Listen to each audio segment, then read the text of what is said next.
TV party tonight! Oh, we got nothing better to do than watch TV and have a couple of brews. Don't want to talk about anything else. We don't want to know. We're dedicated To our favorite shows. Oh, my circuit! Everybody loves Hypnotoad. Scary dog! Pearson at Blurnsville. Futurama! Good evening. You are listening to a Radulich and Broadcasting Premier Podcast TV Party Tonight. I'm your host, the mandated reporter, and frankly, I'm mortified, Mr. Mark Radulich. And tonight, our favorite shows are NXT, Great American Bash 2021, and AEW Dynamite Road Rager. They're on tour again. They beat WWE to back to touring. AEW did, always showing them up. Joining me tonight, the Doc Hendricks to my Todd Pettengill. It's Chris Bailey. Chris Bailey, how do you do? Mark Radulich, despite a broken freaking ankle. All right, I'm I gotta milk this for what it's worth. Now I know my listeners are saying, 1 second, you don't have to have a working ankle to do a podcast, Chris, so shut your mouth. Well, anyway, I'm telling you to shut your mouth. I have a broken freaking ankle and I still showed up. What do you think of that? I did it. You're amazing. You're an ass man. Wait, wrong song. No, wait a minute. All right, let's jump right into things here. We have two shows that we're going to be talking about. Let's talk about NXT Great American Bash first. Yes, sir. All right, we kick things off with MSK, Ash Carter and Wesley. They took on Tommaso Ciampa and Timothy Thatcher. I really like that tag team. We all wondered, like, what are they going to do with Ciampa next? Well, going to shove him into a tag team with Thatcher. And with Toothless Timmy. Yep. And despite MSK being beaten from pillar to post, they couldn't. Ciampa and Thatcher could not pull off the win. They ended up being defeated by pinfall in almost 12 minutes. With a roll-up. Yeah. I'll tell you what, the theme for this night, anticlimactic endings. Whoa. Brother, you ain't lying. So up until the very end, it's not even a matter of MSK winning because, you know, they're pushing MSK. The whole point of this match was to continue to get MSK over and make them into like a real credible tag team. And I think Ciampa and Thatcher did that. I just wish that they had done a better job of. I think that I wish the final part of the match, the conclusion, was a bit stronger. I don't think it did anyone any favors to win by roll up like that. I think you're walking a fine line too here because I think MSK were not the crowd favorites headed into this one. Ciampa's got definitely some cachet with the fan base.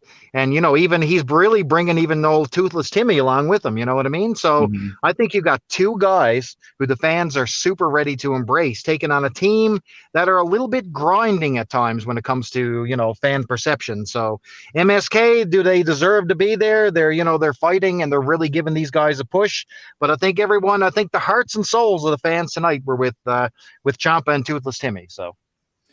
Yeah, like I said, I really liked this match. I thought MSK sold really well for Tommaso Ciampa and Timothy Thatcher. I think the two stronger, tougher guys really put a hurting on these two, and they bumped for them like Shawn Michaels.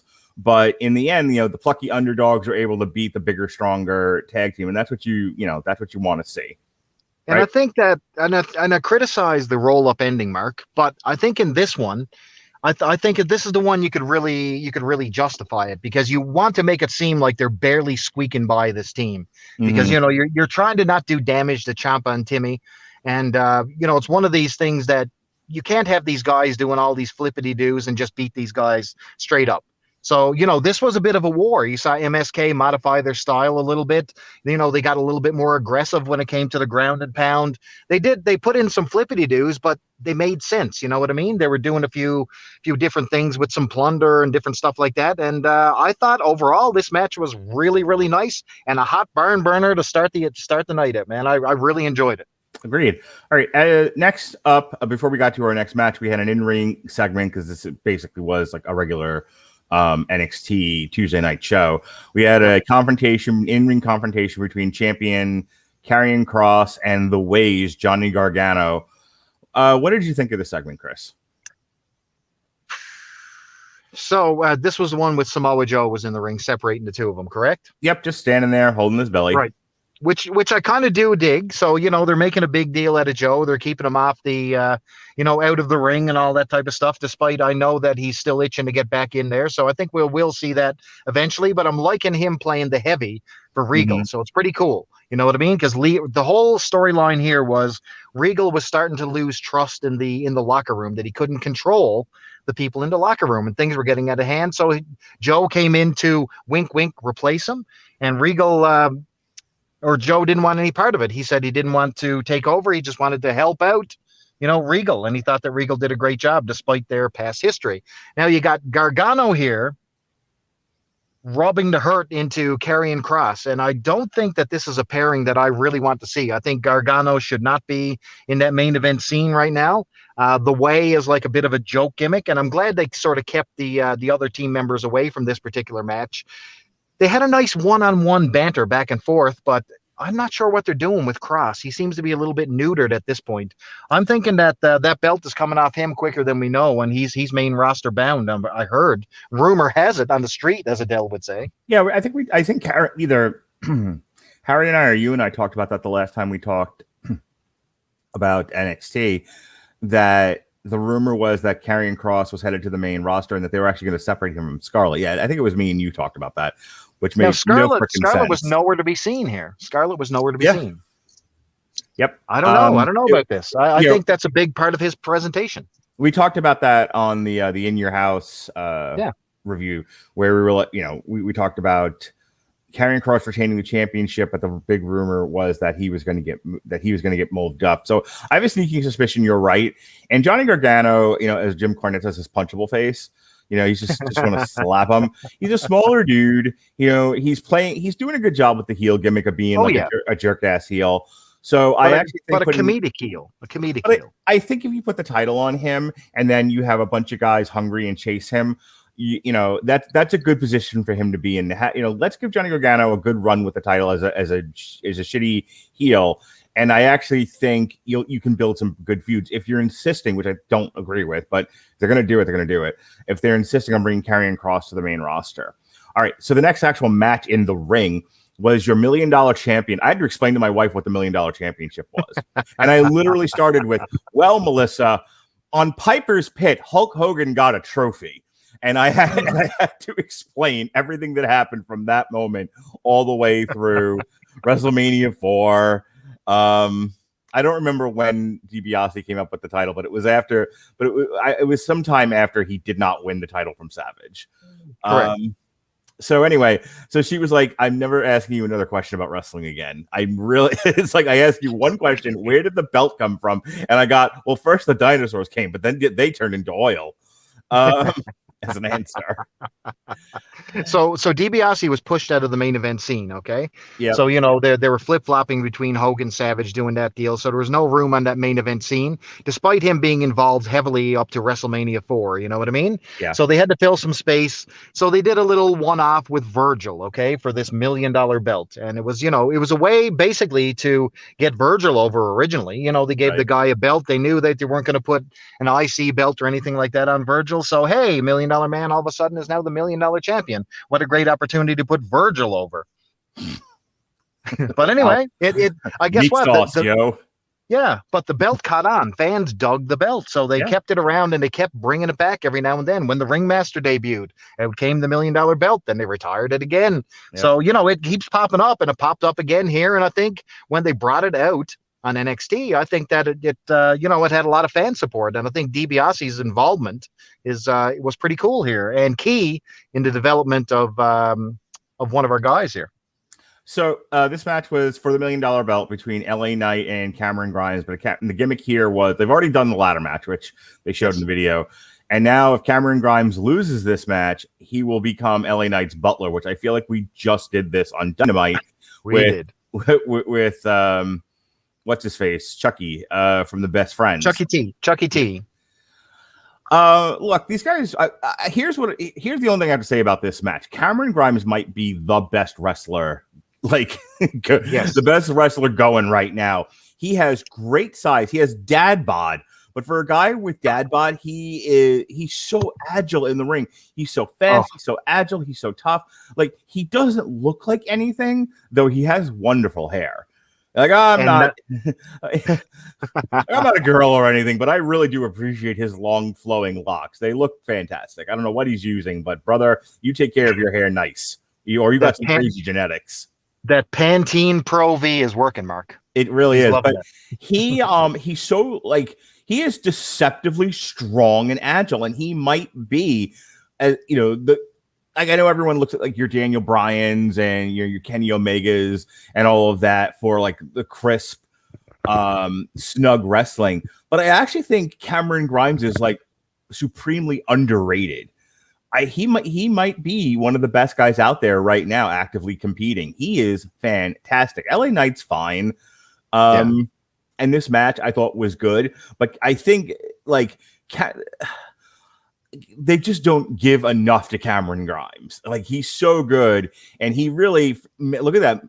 He that movie just did it, Reverse Rana. He made this match for me, and I'm sad. He's so funny. I can see why they took it away from him, and he ends up now he gets to do comedy bits with LA Knight, which I assume is the whole point here. But he deserves better, Chris. He deserves better. Right. So the deal with Cameron Grimes is he came into a windfall of money. Before that, he was just basically an up-and-comer on the roster. So he gets a windfall of money, and he's trying to spend it. But at every avenue, at every turn, Ted DiBiase, the $1 Million Man, is there outbidding him on auctions, buying houses out from and under him, doing everything to undermine, his money. So anyway, the $1 Million belt comes into play. So it's something that this guy wants. Cameron Grimes wants to be the $1 Million champion. Enter LA Knight, brash newcomer from the NWA, all kinds of $1 million body, $1 million promo, barely getting along in the ring. Okay. Very, very basic style. Probably your mid 90s WWF style is where I would frame LA Knight. But a really good personality and a good guy to push. He sort of got almost like a rock vibe when he does his promo. You know what I mean? And he does this, gimmick. Yeah, which is kind of off-putting if you don't understand the gimmick, but it originated from TNA, and I really like the guy. So, but you got to have a worker in the ring with him. Enter Cameron Grimes, who can bump his ass off all over the place. Absolutely solid talent, like you said. He's so fluid in the ring. He's got a Barry Windham fluidity to him. You know what I mean? Everything looks crisp, polished, clean. And his body, it's hilarious because NXT promotes smaller guys, but he's got a really unique build, and you're up against, a really big beef jockey when it comes to LA Knight. So these guys had good chemistry. I think the writing was on the wall. Did you ever think that Cameron Grimes was going to take that championship, especially with that Butler gimmick? No, that they're going to play this for comedy and that he's going to be the Butler. So I really, really, I enjoyed this match because I think that Cameron Grimes brought LA Knight up a level. LA Knight gets the win, and Cameron Grimes is now the Butler to the $1 Million champion. All right. They announced the competitors in the NXT Breakout Tournament. The last time they did this, What's-His-Face won. Then they made a T-shirt that he thought was racist, and he quit and went nuts. So this tournament, a bit auspicious, bit controversial. So do you know any of these people that they announced for this breakout tournament? So there was a guy there at the beginning. I think his name was Josh. Something tells me, is this the same guy from Tough Enough a few years back? Are they bringing him back? He didn't look that familiar to me. Because he got short hair now. He had a longer hair when if it's the same guy I'm thinking about who entered NXT. But no, these are fairly unknowns to me. Some of the names may have been changed. I don't know, but one of the big black dude looks familiar. But I don't know if I'm just dreaming that up in my head. But no, these are all new talent to me. Now they may have been around forever, and I may be the internet may be going, my God, he doesn't even know his indie talent. My Christ. Yeah, we need Harry Broadhurst on here. He knows all the indie guys. Harry lives with them. Are you excited at all for this breakout tournament? I guess, listen, Ring of Honor used to do this thing all the time to bring up, a new recruit and all that stuff, and it builds a star for the future. But I tell you what normally happens with this thing. They anoint a guy, and then the guy either gets in trouble, goes away, does something, and then it's the guy who's second in command who always gets that push. Remember when Tyler Bate won the tournament over in the UK? Remember that? Yep. Remember who he put away? The potato himself. And right. He's the guy who's still wrestling, you know what I mean? And the other guy is stuck over in the UK, toiling not toiling. He's still doing pretty well over there in NXT UK, but he's not on the main stage is what I'm saying. So there you go. All right, the next match was for the girls, the women's tag team championships. Girls, listen to me. What how sexist I am. Io Shirai, the Royals. Io Shirai and Zoe Stark took on the Way, Candice LeRae and Indy Hartwell. This match went almost 8 minutes, and Io Shirai and Zoe Stark won the tag team championships from Candice LeRae and Indy Hartwell. Indy Hartwell's growing on me. She seems like she's better in the ring. I think Candice LeRae was always pretty solid. She was just, she just was very basic. Before they her and her husband kind of both had very similar issues going on where when they were running around his faces, they were very nondescript. And so, they were so much smaller and not very interesting. Now they're jerky heels and they're working so much better. I didn't realize how much bigger Indy Hartwell was to Candice LeRae.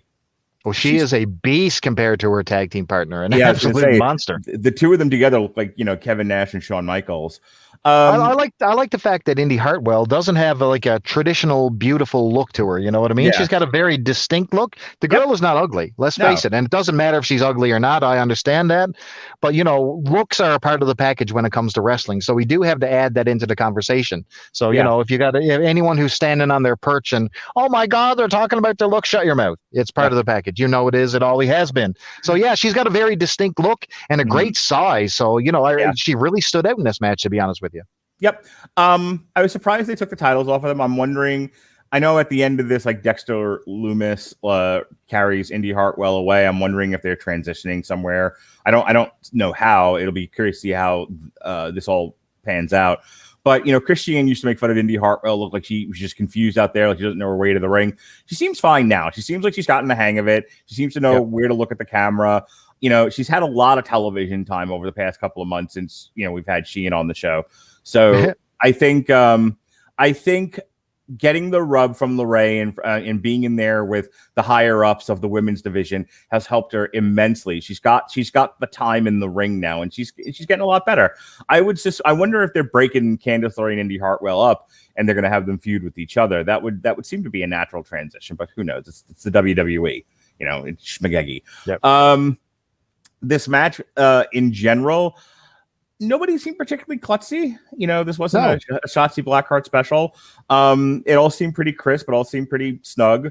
Io Shirai is one of the better female wrestlers going on the planet today. And everybody else was there for what they needed to be there for. So I have no qualms about this other than I was just kind of shocked by the ending. Yeah, I got to say, putting the belts on them, especially when you got Gargano in the spot, you know what I mean? Mm-hmm. You got Gargano in the spot. I thought for sure that they were going to put over Gargano in the main event spot against Karrion Kross, and then, have the other girls as the tag team champions and sort of be dripping in gold with the Way, you know what I mean? So I didn't think for 1 minute, I thought it was going to be a screw job finish. We weren't going to see a decisive finish. And no, it turned the other way. They put the belts on the odd couple, which was really strange. Hey, so the singer from Soul Asylum showed up. Oh, sorry, that was Tegan Knox, who came through the portal. She came through the portal from the 1990s Seattle scene. What the hell, man? Yeah. So I guess she'll be feuding with Candice LeRae. I think that's the other transition that they seem to be doing. So Tegan Knox played a role in the tag team championship changing hands. Any thoughts on her coming back? You think how long before she breaks her knee again? She's very fragile. She's a very glass-like lady. So, I'm not really sure. I like Tegan Knox. I don't know if she offers anything main event style to anybody, and she's been injured more than she's been on the roster. So the girl is sort of snake bit. She's like the Ahmed Johnson of NXT. You know what I think about Tegan Knox? I think she smells like Teen Spirit. We nearly lost her. I don't know if you know that. What do you mean? It's a Screaming Trees song. Oh, I don't know. I'm doing jokes from 90s grunge metal. She was on a runaway train not that long ago. She was in class with Jeremy, who spoke today. I'm going to do this. I'm going to keep going till you stop me, Chris. All right. Should we move on? Did we lose you, Chris, entirely? All right. So the next segment in the ring was this rap group. I haven't been watching enough NXT to know a tremendous amount about it. I know they took the title really fast off of Bronson Reed and put it on. And there you are. You're back. Yes. Were you just not talking to me because you couldn't take my jokes? No, I was plugging Amazon Music, believe it or not. Oh, well, okay. None of us got that. You went silent. Sorry. My apologies. We'll try again later. In any case, they put the title on what? Swerve Scott, who's part of this ridiculous group? No, this is money. Listen, Swerve Scott was one of those people I wanted off my screen. Right. I mean, just completely vanished. But I'm telling you, with this Hit Row thing, so they did a rap. They did a rap in the middle of this show. Normally, I ain't into it, but man, I really, really liked it. I think this seems like this is for a wrestling presentation about as good as you're going to get for this new group. And I think they're putting a lot of steam behind Hit Row. So I think they got something going on. Let me tell you something. I think this is almost, and I'm going to praise this and say this is almost a main event roster ready package. Someone I follow on Twitter, I don't know if he still writes for 411 or not, but he took the opportunity to text out during this segment that he would like to remind everybody that rap is still crap. See, speaking of other things that worked, remember the old, okay, I'm going to bring this all the way back. So what you're talking about, rap is crap, the West Texas Rednecks. Do you remember who they were fighting? The No Limit Soldiers. The No Limit Soldiers. Oh, make them say, na na na na na. Yeah. Make them say, And then they did Hootie Hoo, right? Hootie Hoo. Well, guess what? Hit Row started their song with Hootie Hoo. Ugh. It all comes full circle, Mark Radulich. Master P does it in a video where everyone's dunking on an outdoor court. It's cool. When wrestlers do it in the WWE, it stinks. That's the rule, Chris Bailey.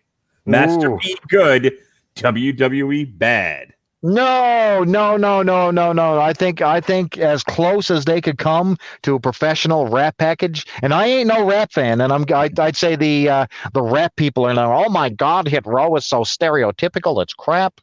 I thought it looked great. I think all the characters are playing the role, and it gave Isaiah Swerve Scott, someone who I could not care less about, a main event package around him. So they've done their work despite my early apprehension with them. All right, you insist. I will not fight you anymore. I love it. All right.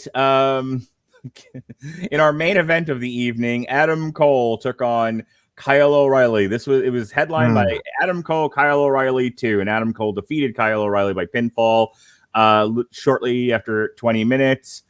I mean, what is there left to say about these two? Cole is always great. I think someone made a suggestion a little ways back that Cole's whole style is being unduly influenced by Shawn Michaels, and it's not always translating the way that I think it's intended. Like I think Shawn Michaels agents a lot of his matches, and there's just a disconnect between the way Shawn wrestles and the way he thinks other people should wrestle, and someone carrying out those instructions. And I think that might be actually working against Adam Cole. I'm just surmising here. I'm theorizing. Mark, either way, why am I going in the middle of an Adam Cole and who's his opponent? It was Kyle O'Reilly, right? So why am I in the middle of this match, which should be super interesting, going, ugh, Why do I have that vibe? Why am I not excited about this? I don't know. I feel like we've seen this. I mean, granted, they Right. called it O'Reilly Cole too, but I feel like we've seen it a million times. You're right on the money. And not only that, they've tried to switch the character of Kyle O'Reilly to Mr. Carefree, semi-Orange Cassidy, okay? This carefree guy. He's got the shades. Yeah, he's got the he looks jean like a millennial jacket. douchebag. Like he comes out to like kind of like heavy metal, but then he's got like that hat on and the denim jacket and everything. And I'm like, ugh, I can't. So the only thing that about Kyle O'Reilly's character in the past, from Ring of Honor and even early Undisputed Era and all that stuff, he's a dead serious shooter. That's his entire gimmick, okay? Him and Fish, when they became a tag team, especially over in Ring of Honor, were dead serious. They were shooters. They were disciplined. And they've turned him into this carefree, I'm going to beat you up, I'm tough as nails, but still got this Orange Cassidy stink on him, and it doesn't work. And I literally don't care about this match. Yeah. You know what? Solid nuts and bolts match. I didn't give a shit about it. Look, late last year on NXT 31, when they were pushing Kyle O'Reilly, I think as a guy to get over other people, I think he works just fine. Like Adam Cole has been at the top of NXT for 900 years. Why do we need Kyle O'Reilly versus Adam Cole in a situation where you're not getting Kyle O'Reilly over? You're pushing Adam Cole and keeping him relevant in the top tier position. So this just feels like it's spinning its wheels. I'm glad this wasn't like a takeover match, and I guess that they're going to continue to do these special, branded shows, which is why we review them. I guess it's okay. We're talking about a free show on free TV, and the only difference between this and the average Tuesday night show was they slapped the Great American Bash logo on there and made Dusty cry from heaven. Please, baby. What are you saying here? Besmirch in the good name of the dream. Don't call it Starcade next, please. My heart can't take it, even in heaven, baby.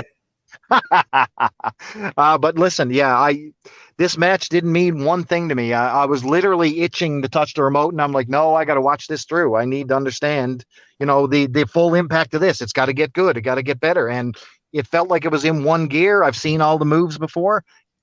Man, Shania Twain said it best. That don't impress me much, and it didn't. All right, well, let's go ahead and that wraps up the show. Go ahead and give me your final thoughts on the whole thing. What did you think of this episode of NXT Great American Bash? Bro, free show, title matches, title changes, impact, main events. Can't say nothing about it, man. This is a solid package right here, man. No issues whatsoever. I really, really enjoyed my couple hours with NXT here. Great job. Yep. Yeah, I think outside of I'll tell you what, I'm not going to complain too much about the rap segment. It gave me a chance to play on my phone because I can't be on my phone and watching the show because then I don't know what happens. And then when we talk about it, I'm like, I don't know. What did you think? So I need to focus, but I'm almost kind of glad they have those segments in there so I can just not look at the TV for a while. Hooty hoo. All right. You know what might have helped this show flow a little bit better if they had used Grammarly. Because please. Grammarly's AI-powered products help people communicate more effectively. Grammarly helps you write mistake-free on Gmail, Facebook, Twitter, LinkedIn, and nearly anywhere else you write on the web. Grammarly corrects hundreds of grammar, punctuation, and spelling mistakes while also catching contextual errors, improving your vocabulary, and suggesting style improvements. To download Grammarly today, go to getgrammarly.com/W2M network. Again, it's getgrammarly.com/W2M network to download Grammarly for free. I think that all rappers should use Grammarly and have all the proper, grammar in all their songs. So, say for example, this is going to date me. Throw your hands into Aya if you're a true player. Okay. Just imagine if you put Grammarly on that. It was throw your hands in the air if you are a true player. See how good that sounds? My God. Beautiful. Terrific. I just saved rap right there. All right. We opened up. I'll tell you, we do these because we like talking to each other. We like, talking wrestling, and this is the modern wrestling that there is to talk about. We talk about the history of wrestling? Sure. We do both because we like doing these sort of things together. This was a fucking chore to get through, and it did not help that it started with, I think, the least interesting. I don't know if it was the worst match, but definitely the least interesting match of the entire show. A feud I do not care about with a group of people I do not care about. Cody Rhodes with Arn Anderson took on QT Marshall with Nick Camarado and Aaron Solo in his corner in a South Beach, because they're in Florida, strap match. And, you know, they did the thing with the turnbuckles or whatever. Look, there were some good spots that they did using the strap. I think both of these guys are smart enough to know how, especially if Cody doesn't know how to do a strap match, he should just quit the business. You know, go home. Why are we so, go home, take care of the only interracial baby in history, be with his wife, get other like reality TV gigs or whatever the hell he's doing, and just don't be in wrestling anymore. But no, I think the sad part about this match is they pulled off a strap match. Unfortunately, it's with a guy I don't give a shit about, and therefore lessens the quality of the match itself. Right. And we've had this match several times on Dynamite. You still there? Yeah, no, I'm listening. Yeah. We've had this match several times, and Cody has beaten him. Like this is nothing new. So why are we having this match again? There's no reason. And really, like you said, we need to start seeing Cody stack up against main event players again, because the QT Marshall experiment is a failure. Sorry, Dynamite. Refresh my memory. When Cody lost to Jericho, he said, I will not compete for the title as long as Jericho is the champion. And then Jericho lost it to Moxley. Why isn't he pursuing Kenny Omega? Why isn't there a feud between Cody Rhodes and Kenny Omega going something like, you douchebag, have gone off the deep end, and I need to right the ship. If you're not AEW All Elite 100%, then you're nothing at all. And if you're going to, I understand you want to run around the world and collect all the belts, but you need to be committed to this company. I am committed to this company. I am Cody Rhodes. I am All Elite, and I am going to take that belt from you. Why are we not seeing this? In reality, the real reason is that Cody had to have the super only interracial baby in the history of man and needed time off. So they created this non-feud with Dustin. He's got his brother involved and a couple other players. So when he's not there, Dustin can pick up the slack and, can continue the feud and make it seem like, Cody's just off for a day. You know what I mean? Did you know that Cody and Brandy single-handedly ended segregation in history? Right away. Yeah, apartheid ended. It had nothing to do with any of the Malcolm. Malcolm X. There was none of these people. All these, all the political history figures for all the black folks and all that stuff don't mean a thing. Cody and Brandy fixed that shit. Yep. That's all I'll tell you. Nobody hates each other anymore. There's no more prejudice. There's no more racism in the world because Cody and Brandy had the first interracial Jesus baby ever. Yep, they're up in Canada right now fixing the issue with the Innu. So I mean, it's all the same. They're helping the world. Cody and Brandy are the most perfect specialist couple ever. I don't know if you know that. They're better than you, and you know it, Chris Bailey. They are better than me, and I had to accept that fact. I mean, it is true. I will never be Cody Rhodes. Okay, I'm at Mark Radulich on Twitter. I'm getting a neck tattoo as we speak. No, don't do that. That's what caused the pandemic.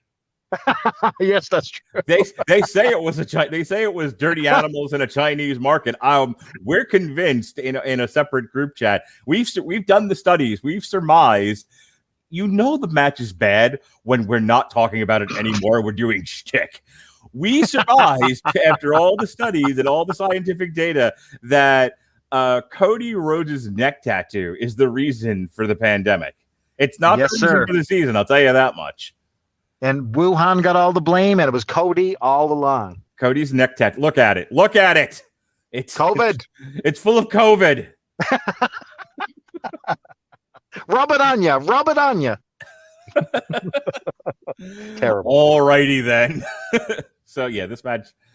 I only, like I said, it did not even so much that it sucked. It was just pointless. Yeah, it was. I did like. Okay, so let's talk about the match. Cody Rhodes won. He touched 4 corners. He gave poor old QT Marshall 3 straight crossroads to knock his ass out and finally get the win. Cody goes away. Dustin Rhodes interfered in the middle of this one, cleaned up, QT Marshall's goons at ringside and disappeared. And then the boys had the match and Cody walks away, the winner, hopefully, to cap off this feud. All right. So this next segment, So I was just complaining that why aren't we seeing Cody Rhodes versus Kenny Omega, because they're now seem to be steering the ship towards Kenny Omega versus Adam Page, and hopefully they'll pull the page on Adam. They'll pull the trigger on Adam Page kicking out of the one-winged angel and winning the AEW championship from Kenny Omega. One, I think, way too soon. Like there's still mileage to get out of this, and I don't know if it's because Kenny Omega's hurt and needs like time off or whatever, but it is.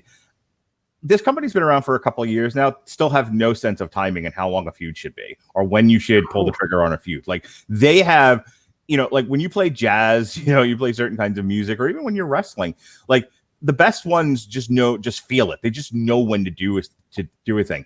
This company has like a developmental disorder. They just don't get it. They don't know when to do things. They overdo it. They don't do it enough. They never know quite where the lines are. So when I saw, like I said, I haven't been able to keep up with Dynamite lately. I just kind of tuned into it for this show, and I was like, "Oh, really? They're doing the thing where Adam Page is still like ancillarily part of the Dark Order, and they're pushing him into a feud with Kenny Omega. And oh, by the way, if Evil Uno is now like taking the place of the late Brody Lee, which I actually think he should, why don't we have Evil Uno pushing Stu Grayson? Why doesn't Evil Uno push Stu Grayson or 10 against Kenny Omega instead of doing Adam Page? Like, I wouldn't mind a Kenny Omega Dark Order feud. Okay, so here's what we're missing here. So they've got 4 hours of TV that are not a lot of people watch, but the Dark Order's all over it. Okay, so they do get a pretty decent push on Dark and Elevation. Okay, so we do get to see a lot of Dark Order tag team matches, single matches, you name it. And a lot of times they come out the winner more often than not. So there is a little push happening in the background. We just don't see it on the main stage here on Dynamite. Yeah. I mean, the segment itself, like, we're watching it on the screen if you're watching video. The Dark Order fought with Kenny Omega and his goons. And Adam Page came out and, they had a confrontation, and this is the direction we're going in. But like I said, I just feel like it's too soon. I guess I maybe in the back, the conversation is that they don't have anything for Adam Page to do, but then write a better show. Like, yes, please. Ideas. Stop rushing people into main events that they're not ready for. In yet another edition of Dynamite doesn't know how to format its shows. The next thing that happened is the worst sit-down interview I've ever seen between JR, who could not be. JR tries and like defends himself online, but he feels very disinterested in everything that's happening. I feel so too. Absolutely. Yeah, it doesn't translate well at all. And then they had this conversation between the depressed Darby Allin and the Karate Man, Ethan Page, and I got nothing out of this. Like I was on my phone. This was Mick Foley, Jim Ross. This was not. Oh no, not anyway. And especially with Ethan Page, I mean, they pretty well buried him. Like, are you convinced that Ethan Page is a threat to anything or anybody? And when he's like, this is basically setting up to put over Darby Allin, he's a popular homegrown talent for AEW. Fans dig the guy. You're putting him in the ring with a guy who absolutely can work, but I don't think has any steam behind him. I think this is a big step down for Darby Allin to be even in the ring with this guy at this point. And I know that, listen, a lot of things happen on Dark and Elevation. We get it. Nobody sees it. So we need to fill in the gaps to make this seem important. And yeah, this meant a whole lot of nothing. Next match was the Pinnacle of Wardlow, Dax Harwood, and Cash Wheeler with Tully Blanchard versus the Inner Circle of Jake Hager, Santana, and Ortiz with Conan. When the fuck did Conan show up? So he showed up. Do you remember on the pay-per-view? So they had one of those arena brawls again. Yeah. Conan was the DJ, so he's been off and on ever since that. Yeah. Wonderful, because what this group needed was more people in it. Anyway. He's not technically a true part of it, but yes, he's a moonlighter. So this was a 6-man tag, and the Pinnacle ended up beating the Inner Circle by pinfall at exactly 10 minutes. It was fine. Like, I don't really have a whole lot to add to it. That's the problem.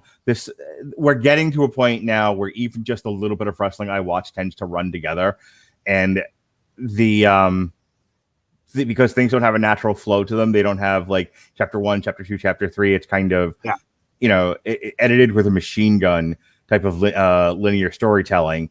And so, like, in and of itself, as I rewatched some of it, it was a dynamic enough, well-executed match. It's just, who cares? I don't care. I don't care about the anymore. We've done the football state. We've done the stadium DMP. We did war games. Yes. So now we're just having matches. Like, look, everyone, like Harry Broadhurst, like hates Jim Cornette. A lot of people hate Jim Cornette, but he makes valid points. They've booked this feud ass backwards to where they started with the main event and worked their way to the beginning. Yes, sir. It seems like this is the build to the football field thing. You know what I mean? Right. Or the arena challenge or whatever it is. This seems like it is completely backwards. I just don't get it at all. This is a hot house show match. That's all this is. This had no place on the show. We had no reason to wonder. And who took the fall? Was it Jake Hager took the fall in this one? I don't even remember. I think so. I think poor old Jake Hager took the job on this one. And Pinnacle walks away the winners. All right. So the next thing that happens. Okay. So the next thing was the confrontation between Jericho and MJF, where they embarrassed MJF again. Got anything? So for a little bit of context, an actual fan jumped in the ring. Yeah, right at the very beginning of this. Bubba Ray talked about that on his podcast or whatever. Yeah, so a fan literally jumped MJF right off the gate. Jericho got a couple shots in. They took the camera away, and then they went right into promo mode. So they shrugged it off. Jericho literally warned the fans, another one of you idiots basically get in the ring and we're taking care of you. That's basically the message that was sent. Message received. We had a fun little banter back and forth here. Like you said, they're booking this feud ass backwards. This should be over at this point, but no, right. We're going to do it one more time. Jericho subliminally said that, if he loses, he doesn't deserve to be in AEW. So he's not saying that he's going to go away or retire, but that he may be upset and have to go away. So right in time for his summer tour with Fozzy. How convenient. Oh boy. Oh joy. Oh rapture. Who's winning this one, I wonder? Yeah,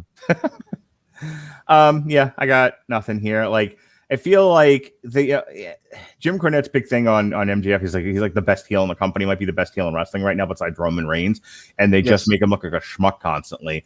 Like, they're devaluing him every time they have him on TV. And he's a lightning rod. Listen, MJF is a lightning rod to those fans. He knows the buttons to push. Right. He knows how to manipulate that fan base. I think he's a fantastic heel. And missed opportunity here. As much as I complain about the WWE and like they just ruin everybody, so like you don't hear a lot of this person from AEW should go to WWE. This person, I'm kind of fine where everyone is because all of it's not great. But the only guy who I think should actively want to change rosters, because I think even the WWE couldn't, knock on wood, they certainly could. But I feel like MJF is in the wrong company. I think so too. This is the company for the outlaw flippity-doo guys and the guys that are not gold on the mic. The kind of do the things that other people who are more work rate snobs and indie darling fans can appreciate. Whereas MJF is such a character.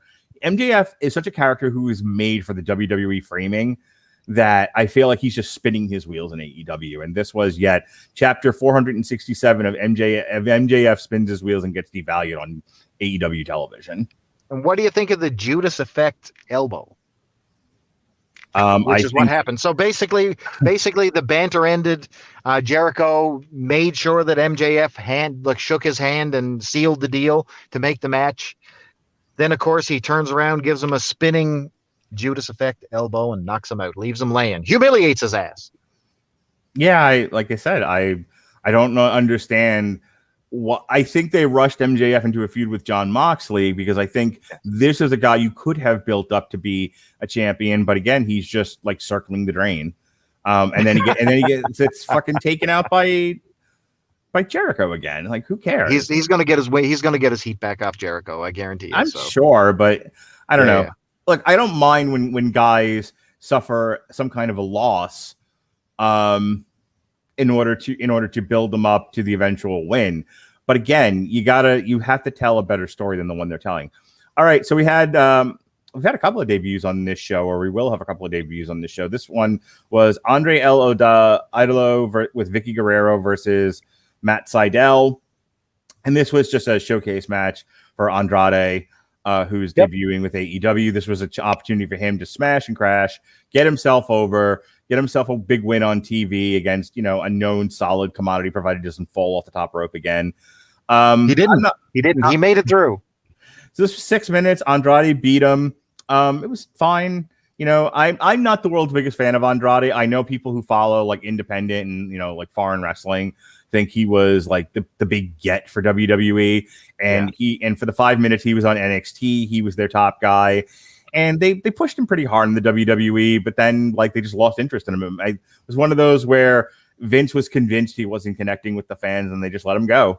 So I actually think I wish they had done a trade. Can we trade Andrade for MJF? Because I think Andrade is in the perfect company for him, and MJF isn't, and MJF would be much better off in the WWE. Like, can we just man, straight away to the main roster too. Like, don't even waste time in NXT. Go right to the heat magnet, right to the source.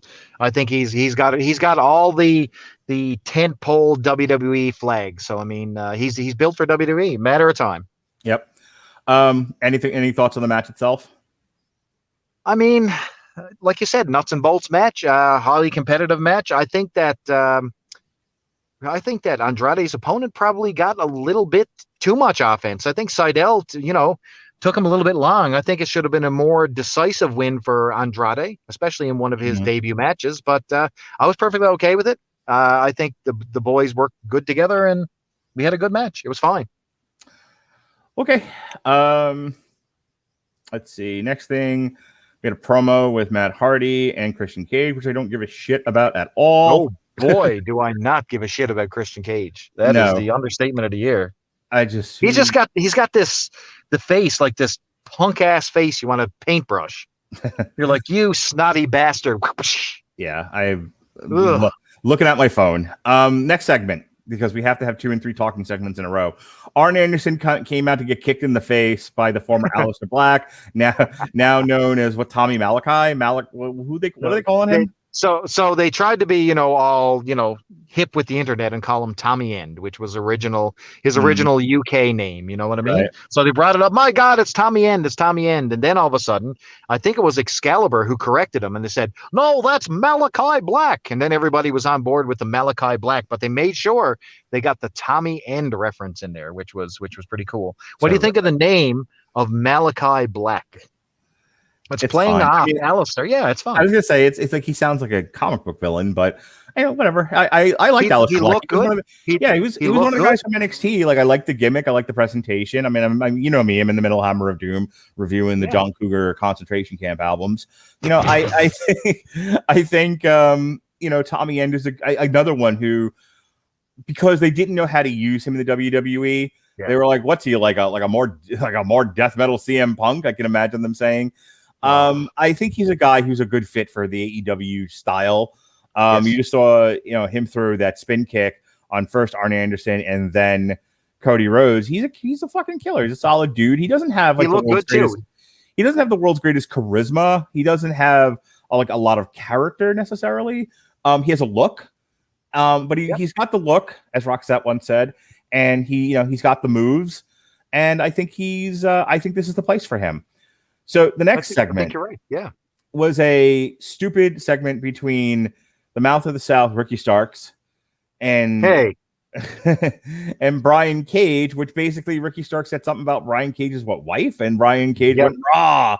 And I mentioned to my wife that the goons that were surrounding Ricky Starks were very polite, like in pitch meeting, like, oh, very considerate goons. They all waited their turn to attack Brian Cage from the front. So stupid. Oh man. So what was wrong with this particular situation? So they've got the Team Taz gimmick all blown out of proportion. So the entire thing was that Ricky Starks doesn't trust Brian Cage. Okay, so you got a bit of dissension between these two players within the core Team Taz. Now, Team Taz was always hesitant about Brian Cage, so there was dissension between Brian Cage and the entire team, more so Ricky Sparks. But now Ricky Sparks has broken off himself. Right. You know what I mean? So he's basically separating himself from Team Taz. Brian Cage all of a sudden is still with Team Taz. I don't know what's going on here, and I don't think the writers do either. I think they've got themselves with a team that they don't know how to push, want to push, or do whatever. Right. But they got these two big players in Cage and Ricky that, you know, you want to see go forward. And I think both guys are going to be talents and players in the future, but they're saddled with the Team Taz, so they're finally shaking off that orange off themselves. So we'll see how it goes. Speaking of Orange Cassidy and Chris Statlander, the world's sexiest alien, took on the Blade and the Bunny. I'll tell you. Can I say something? I love Chris Statlander. I love that gimmick. I like how she's, you know, became part of like the nerd herd there with Orange Cassidy and you know, Chucky T and the gang. I really do like that dynamic, and I think, you know, she's playing a little bit of, you know, having fun with that alien gimmick. Like, she's not taking it serious, saying that she's a really real legit alien, but they're just having fun with the gimmick. She looks like she's having fun in the ring, and she's finally got her timing down. She looked good. And against the Bunny.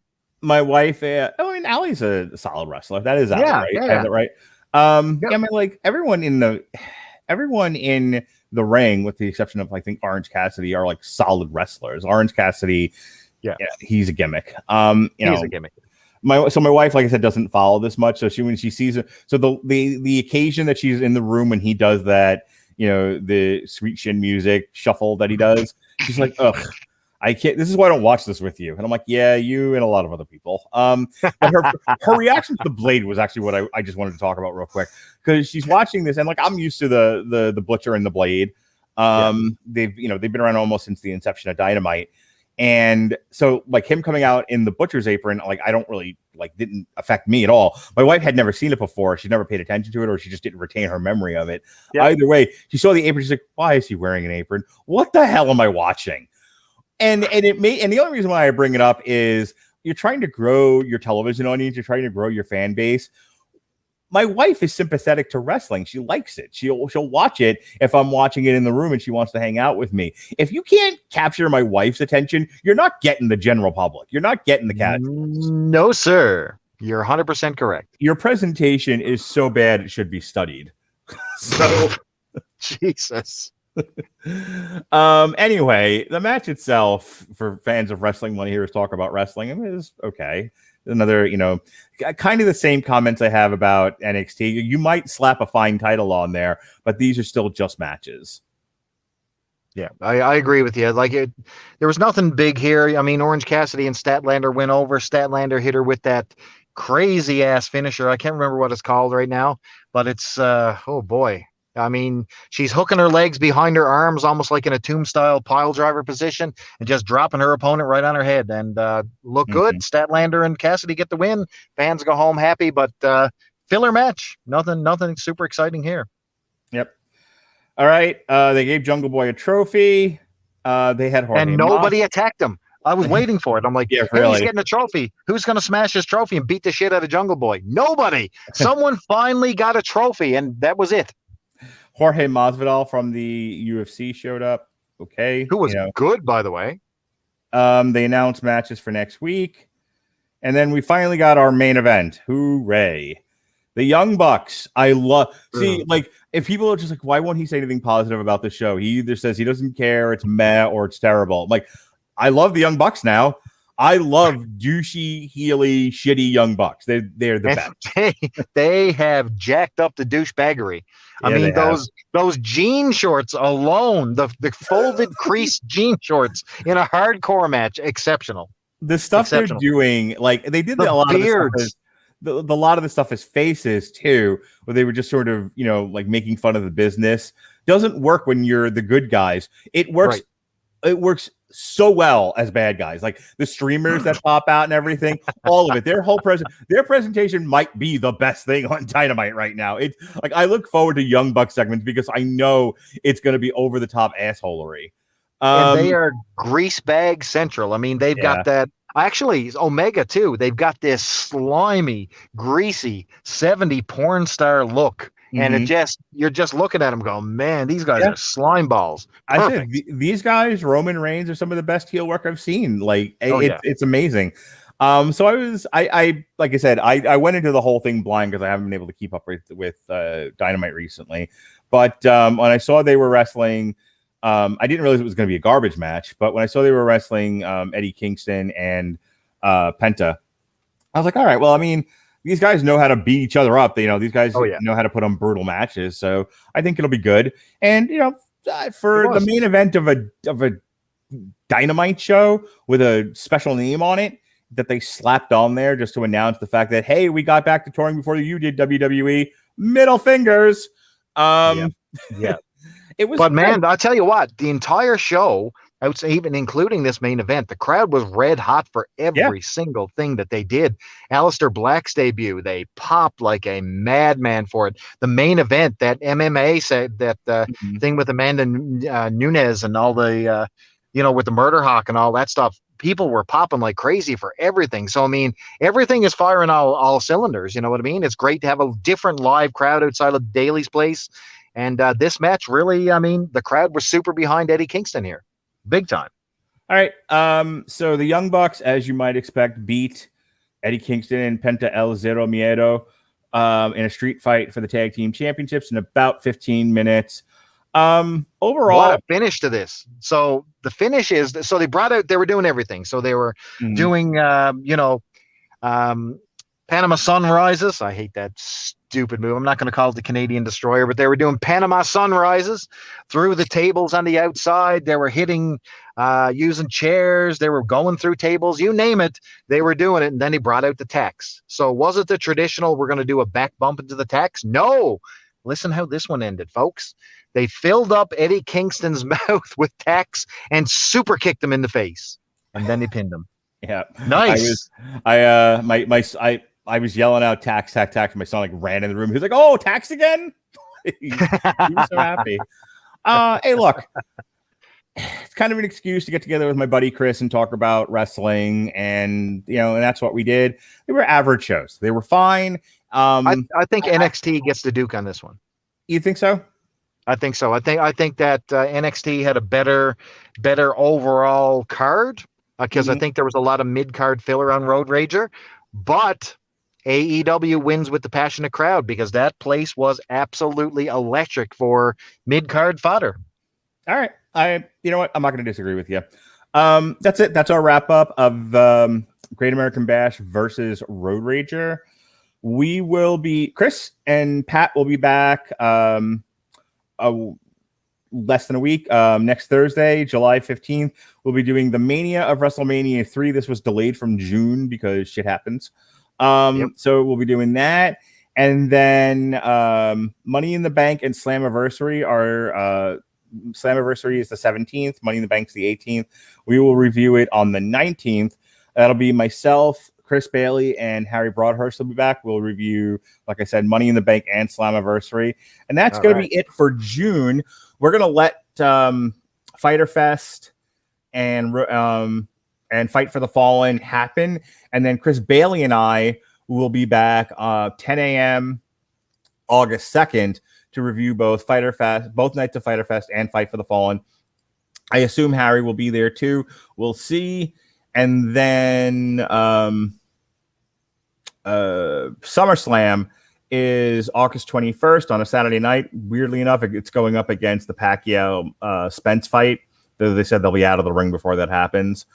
And then so we'll review SummerSlam in theory on August 25th. That's all the wrestling we got going on. I think somewhere in there is also the Mania, WrestleMania 4 and 5. Yeah. August 11th. August 11th, we'll be bunching those two shows together. Myself, Chris Bailey, and Pat Mullen will be reviewing the Mania of WrestleMania 4 and 5. The Mega Powers unite, the Mega Powers explode. What do you got going on? Oh my God. Bailey? 4 and 5 together in one. Can you imagine how long this is going to be? That's a double VHS tape on WrestleMania 4. A double VHS tape that breaks right in the middle of Hogan and Andre. My God. How good is this? Anyway, what do I have going on? Boy, I've got some Quester days going on. We're talking Elf Quest, and we are dropping the needle on some ads. Boy, if you like some good old comic book talk, talking about 80s, DC, Marvel, and all that stuff, check out Quester Days. It's not just a podcast about Elf Quest. It's about comics in the 80s and the epic Marvel line that was going on back then. Lots of fun, different, interesting, and downright bizarre comics were produced in that era. And Elf Quest was probably the top and probably the best product out of them, even despite it being reprints. But yeah, so I mean, that's what I'm doing. I'm over with Chris Sheehan over on the Chris and Reggie Network. We do it 2 times a month. Every other time I'm with Mr. Mark Radulich, Pat Mullen, you name it. We're over here. And Harry, we're doing all kinds of fun stuff here on wrestling, covering AEW, WWE, NXT, you name it, we're talking it. So yeah, that's what we're doing. Good well, stuff. Before we go, we want to remind you that Amazon Music is one of our great sponsors here on the show. I stream from them all the time. All the new albums that we talk about, like Fear Factory or the Buck Cherry. Have you heard the new Buck Cherry, Chris Bailey? No. Why would I listen to Buck Cherry? Because Buck Cherry loves the cocaine. Mama, can you wait? Don't you love the cocaine? Mama, can you wait? It's funny. I am obsessed with that song. I talk about it constantly. Whenever I bring up Buck Cherry to somebody, I always bring up Lit Up. Which that line is from. Everyone's response back to me, they're like, oh, they're the Crazy Bitch Band. Yes, they're the Crazy Bitch Band. Lit Up is a much better song. Anyway, Buck Cherry has a new album out. Fear Factory has a new album out. We reviewed earlier this month Bongzilla and Dr. Colossus, for those of you who are like into, really niche indie metal bands. All of that stuff you can find on AmazonMusic.com. Click the link, get AmazonMusic.com/W2M Network to get your free 30 days. You like it, you keep the service, you pay for it every month like you would with Spotify or Apple Music. You don't, you give it up, you cancel it, no fuss, no muss. But who would cancel such a great service? Who doesn't like an unlimited treasure trove of music from the days of yore to tomorrow? I mean, do they have the Tomorrow War soundtrack? That's what I need to know. I'm sure they do. I'm sure we talked about it when we reviewed the Tomorrow War, the most popular movie of this week. And why wouldn't it be? It's so good. That's right. I'm glad you finally admitted it, because I was taken aback on Twitter when you were chastising it. You and your meathead friend Sean Comer. Meathead friend Sean Comer. Okay. They don't. Yeah. They don't. I'm kidding. They don't need a sequel to the movie. The story is told. They didn't need a sequel to Independence Day. We defeated the aliens. It was over. We don't. Boy, did we not need that sequel. Well, you're all over me like a cheap suit. You're like, oh, Radulich, the vapors. And I'm like, all I said was we don't need a sequel to this. Jesus Christ. You just need to enjoy movies. Put down the critic hat, Mark. You're Redmond. right. I just need to be a girl and not have opinions. Fucking asshole. Oh my God! You can't date me. I'm married and I'm not polyamorous, Chris Bailey. Stop. Oh my God! I'm Pan. I'm Polly. I'm a coffee goblin. I gotta go. Oh my God! All right, for the coffee goblin, I'm Mark Radulich. Be well, be safe, and behave.